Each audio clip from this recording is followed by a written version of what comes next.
মানে জ্বর জ্বর কাশছে, মাথা দাদা একটু মেডিসিন দাও। এই একটা লাইনের পেছনে কত বড় বিপদ লুকিয়ে আছে আজ সেটা বলবো। হ্যালো সবাইকে, আমি ইস্তাক, আমি মেডিসিন শপে কাজ করি। এই ভিডিওটি মেডিকেল অ্যাডভাইস না, শুধু ডেলি লাইফ এক্সপিরিয়েন্স শেয়ার করছি। ডক্টরের প্রেসক্রিপশন ছাড়া মেডিসিন খাওয়া রিস্ক হতে পারে। এই ভিডিওটি সাধারণ মানুষের সচেতনের জন্য। প্রতিদিন কেউ না কেউ এসে আর বলে আগেরবার যে ওষুধটা দিয়েছিলে ওইটা দাও, কিন্তু শরীর একই থাকলেও রোগ এক থাকে না। ভুল মেডিসিন মানে সাইড ইফেক্ট, অ্যালার্জি, আরও কখনো কখনো সিরিয়াস কমপ্লিকেশন।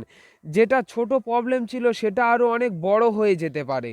জ্বর মানে এক রোগ না, পেট ব্যথা মানে এক কারণ না, ভেতরে সমস্যা না জেনে মেডিসিন খাওয়া মানে অন্ধকারে ঢিল ছোঁড়া। প্রেসক্রিপশন ছাড়া সবচেয়ে বেশি অ্যান্টিবায়োটিক মিসইউজ হয়, 2-3 দিন খেয়ে বন্ধ, তারপর আবার নতুন প্রবলেম।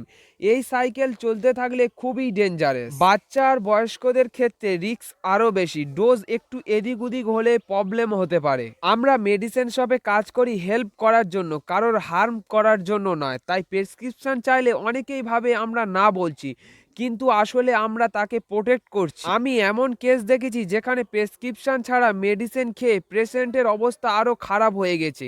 তাই সাবধান থাকাই বুদ্ধিমানের। ডক্টর 5 মিনিট দেখে যে প্রেসক্রিপশন লেখে এটার পেছনে অনেক বছরের নলেজ থাকে। নিজে নিজে মেডিসিন নেওয়া কখনোই সেফ না। এই ভিডিওটি যদি আপনার বা আপনার পরিবারের একটা ভুল আটকাতে পারে তাহলে ভিডিওটা শেয়ার করুন, লাইক, কমেন্ট আর সাবস্ক্রাইব করুন। আর এমন রিয়েল ফার্মাসি সচেতনমূলক ভিডিও পেতে আমাদের সাথেই থাকুন। ধন্যবাদ।